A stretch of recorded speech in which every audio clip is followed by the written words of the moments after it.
आपको पता है हमारा देश का दुर्भाग्य क्या है?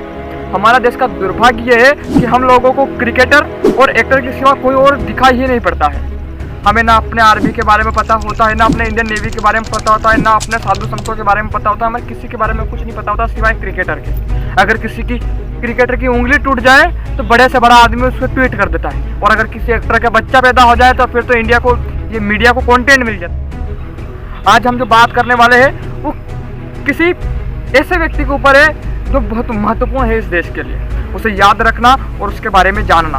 आज की वीडियो की शुरुआत हम 3 प्रश्नों से करेंगे।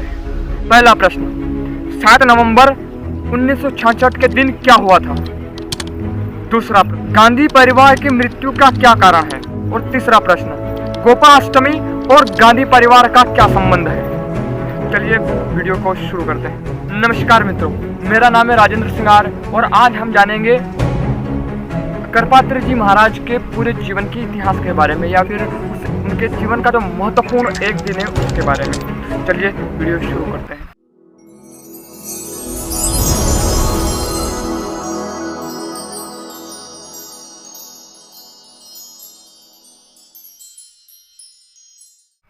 आचार्य चाणक्य ने कहा था, किसी व्यक्ति को आपकी गरज तब तक होती है जब तक उसका काम ना निकल जाए।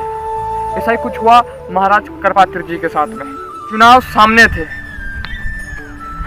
इंदिरा गांधी करपात्र जी महाराज से आशीर्वाद मांगने गई। करपात्र जी महाराज कहते हैं कि संतों का दिल बहुत बड़ा होता है। उन्होंने आशीर्वाद तो दे दिया, लेकिन एक शर्त पर, कि तुम प्रधानमंत्री बनते ही इस देश में गाय कटने का जो कानून है वो बंद करवा दोगी। इंदिरा गांधी ने उस समय तो हाँ कर दी, क्योंकि मरता क्या ना करता। लेकिन जब प्रधानमंत्री बनी, परंतु कहते हैं कि सत्ता का नशा बड़े बड़ों को अंधा कर देता है। इंदिरा गांधी के साथ में सत्ता आते ही धन देखकर दुर्योधन बनने में क्षण का भी देर नहीं किया। इंदिरा अपने वचन को देकर भूल गई। 1965 के आसपास गोरक्षा का एक आंदोलन चला। आंदोलन में रामचंद्र वीर और श्री करपात्र जी महाराज उस आंदोलन का नेतृत्व कर रहे। आंदोलन से जब सत्ताधारियों पर कोई प्रभाव नहीं पड़ा, करपात्र जी महाराज को विवश होकर रोड पर आना पड़ा। उस समय भारत में और दिल्ली में विश्व का सबसे बड़ा आंदोलन हुआ था गोरक्षा के चक्कर। आमरण अनशन पर सभी संत लोग बैठ गए और वह आमरण अनशन चला 184 दिनों तक। अनशन के दौरान जब अनशन से कोई परिवर्तन ना निकला, कोई भी प्रभाव सत्ताधारियों पर ना पड़ा, अनशन के दौरान संसद के बाहर हरियाणा के करनाल जिले से जनसंघ के तत्कालीन सांसद श्री रामेश्वर नाथ संतों के बीच बोले कि आप जाओ और संसद के अंदर से सांसदों को पकड़कर बाहर लाओ, तभी ये गोरक्षा का कठोर कानून लागू करेंगे। तो ने ऐसा ही किया। आगे आगे गाय चल रही थी और पीछे पीछे हमारे देश के प्रिय संत चल रहे थे। दिनांक थी 7 नवंबर 1966। वार था सोमवार और तिथि थी गोपाष्टमी।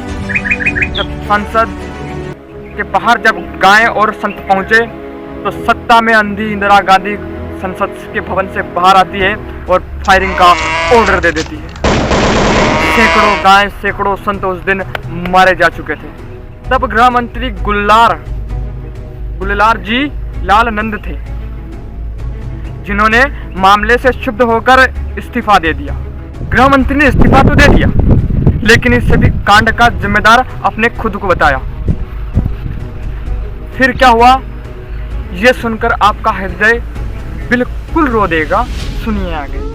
जब संतों का मृत शव उठाते समय करपात्र जी महाराज संसद के बाहर खड़े थे, उन्होंने उन सत्ता के अधीनों से कहा कि कह सकते हैं कि क्योंकि सत्ताधारी थे यार, कितने बड़े पद पर थे, उन्हें साधु संतों के इनसे थोड़ी कोई मतलब था। साधु संतों का मृत शव उठाते समय करपात्र जी सत्ता के अंधे उस इंदिरा गांधी को श्राप देते हुए कहा, हे सत्ता के अधीनों, हमारे पूर्वजों ने संविधान स्वीकार किया था, मैं भी करता हूँ, मैं भी भारत का नागरिक हूँ। आपने संतों को मारा, जाओ, मैं संतों का खून में क्षमा करता हूँ, लेकिन यहाँ पर आज गाय भी मरी है, इसलिए जाओ, मैं करपात्री आज तुम्हें धरती, आकाश और ईश्वर को साक्षी मानकर ये श्राप देता हूँ कि एक दिन हिमालय से तपश्चर्या कर रहा एक साधु आधुनिक वेशभूषा में इस संसद के अंदर आएगा और इस पूरी संसद के ऊपर कब्जा कर लेगा और कांग्रेसी विचारधारा को खत्म कर देगा। यह एक गोरक्षा का श्राप है। मैं तुम्हें श्राप देता हूं कि तुम्हारे संपूर्ण वंश का अंत गोपाष्टमी के दिन होगा। और फिर क्या हुआ ये आप जानते ही होंगे, नहीं जानते तो मैं आपको बताता हूँ। आने से पहले आप रामचरितमानस की जो एक लाइन है, एक दोहा है, वो एक चौपाई है, वो सुनिए। संत अवज्ञा कर फल जैसा, लाय नगर जरही कर जैसा। जब कोई संतों की अवज्ञा करता है तो उसका अंत बहुत घातक तरीके से होता है। शायद कुछ ऐसा ही इंदिरा गांधी के परिवार और उसके साथ हुआ। 29 जन 1980 संजय गांधी मरे आकाश में, तिथि थी गोपाष्टमी। 31 अक्टूबर 1984 इंदिरा मरी आवास में, तिथि थी गोपाष्टमी। 21 मई 1991 राजीव मरे मद्रास में, तिथि थी गोपाष्टमी। आखिर क्यों ये सब गोपाष्टमी के दिन ही मरते हैं? क्या वास्तव में कलयुग में भी संतों का श्राप लगता है? जिस तरह से इसे आप संयोग माने या वियोग माने या फिर कांग्रेस का अंत माने, लेकिन जिस तरह से गोपाष्टमी के दिन कांग्रेस का अंत होते जा रहा है उससे तो यही पता चलता है। आपने मुझे बड़े धैर्य से, बड़े ध्यान से सुना, आपका आभार। मिलते हैं सनातनियों अगले वीडियो में। तब तक के लिए जय सनातन, जय गौ माता और हमारे देश के समस्त साधु संतों को मेरा प्रणाम।